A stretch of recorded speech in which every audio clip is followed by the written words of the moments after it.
सबको जय मसीह की।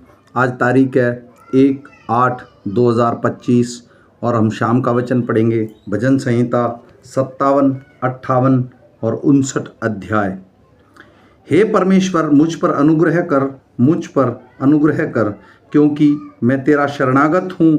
और जब तक ये विपत्तियाँ निकल न जाएं, तब तक मैं तेरे पंखों तले शरण लिए रहूँगा। मैं परम प्रधान परमेश्वर को पुकारूंगा, परमेश्वर को जो मेरे लिए सब कुछ सिद्ध करता है। परमेश्वर स्वर्ग से भेजकर मुझे बचा लेगा जब मेरा निगलने वाला निंदा कर रहा हो। परमेश्वर अपनी करुणा और सच्चाई प्रकट करेगा।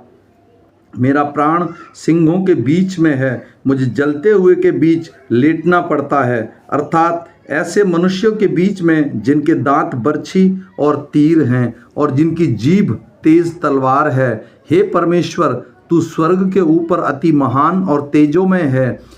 तेरी महिमा सारी पृथ्वी के ऊपर फैल जाए। उन्होंने मेरे पैरों के लिए जाल लगाया है, मेरा प्राण ढला जाता है। उन्होंने मेरे आगे गड्ढा खोदा, परंतु आप ही उसमें गिर पड़े। हे परमेश्वर, मेरा मन स्थिर है, मेरा मन स्थिर है। मैं गाऊंगा वरन भजन कीर्तन करूंगा। हे मेरी आत्मा जग जा, हे सारंगी और वीणा जग जाओ। मैं भी पो फटते ही जग उठूंगा। हे प्रभु, मैं देश देश के लोगों के बीच तेरा धन्यवाद करूंगा और राज्य राज्य के लोगों के बीच तेरा भजन गाऊंगा, क्योंकि तेरी करुणा स्वर्ग तक बड़ी है और तेरी सच्चाई आकाश मंडल तक पहुंचती है। हे परमेश्वर, तू स्वर्ग के ऊपर अति महान है, तेरी महिमा सारी पृथ्वी के ऊपर फैल जाए। हे मनुष्यों, क्या तुम सचमुच धर्म की बातें बोलते हो?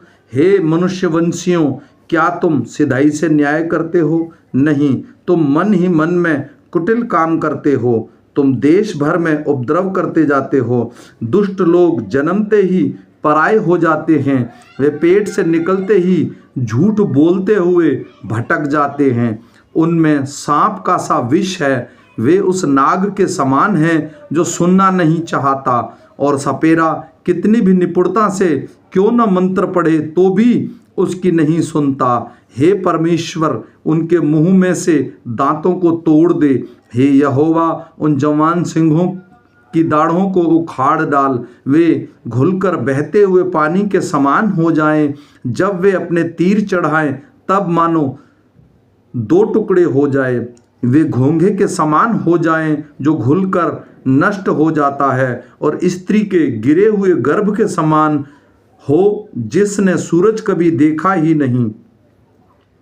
इससे पहले कि तुम्हारी हड्डियों में कांटों की आंच लगे, हरे व जले दोनों को वह बवंडर से उड़ा ले जाएगा। धर्मी ऐसा पलटा देखकर आनंदित होगा, वह अपने पांव दुष्ट के लहू में धोएगा। तब मनुष्य कहने लगेंगे, निश्चय धर्मी के लिए फल है, निश्चय परमेश्वर है जो पृथ्वी पर न्याय करता है। हे मेरे परमेश्वर, मुझको शत्रुओं से बचा, मुझे ऊंचे स्थान पर रखकर मेरे विरोधियों से बचा। मुझको बुराई करने वालों के हाथ से बचा और हत्यारों से मेरा उद्धार कर, क्योंकि देख वे मेरी घात में लगे हैं। हे यहोवा, मेरा कोई दोष या पाप नहीं, तो भी बलवंत लोग मेरे विरुद्ध इकट्ठे होते हैं। वे मुझ पर निर्दोष पर दौड़ दौड़कर लड़ने को तैयार हो जाते हैं। मुझसे मिलने के लिए जग उठ और यह देख। हे सेनाओं के परमेश्वर यहोवा, हे इज़राइल के परमेश्वर, सब अन्य जाति वालों को दंड देने के लिए जग।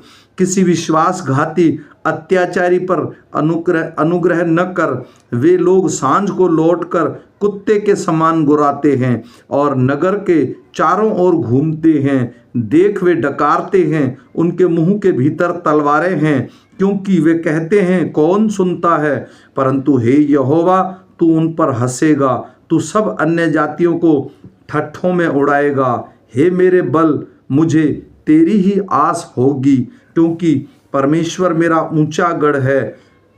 परमेश्वर करुणा करता हुआ मुझसे मिलेगा। परमेश्वर मेरे शत्रुओं के विषय मेरी इच्छा पूरी कर देगा। उन्हें घात ना कर, ना हो कि मेरी प्रजा भूल जाए। हे प्रभु, हे मेरी ढाल, अपनी शक्ति से उन्हें तितर बितर कर उन्हें दबा दे। वह अपने मुंह के पाप और होठों के वचन और शाप देने और झूठ बोलने के कारण अभिमान में फंसे हुए पकड़े जाएं। जलजलाहट में आकर उनका अंत कर दे ताकि वे नष्ट हो जाएं। तब लोग जानेंगे कि परमेश्वर याकूब पर वरन पृथ्वी की छोर तक प्रभुता करता है। वे सांझ को लौटकर कुत्ते के समान गुर्राते और नगर के चारों ओर घूमते हैं। वे टुकड़ों के लिए मारे मारे फिरते और तृप्त ना होने पर रात भर गुर्राते हैं। परंतु मैं तेरी सामर्थ का यश गाऊंगा और भोर को तेरी करुणा का जय जयकार करूंगा, क्योंकि तू मेरा ऊंचा गढ़ है और संकट के समय मेरा शरण स्थान ठहरा है।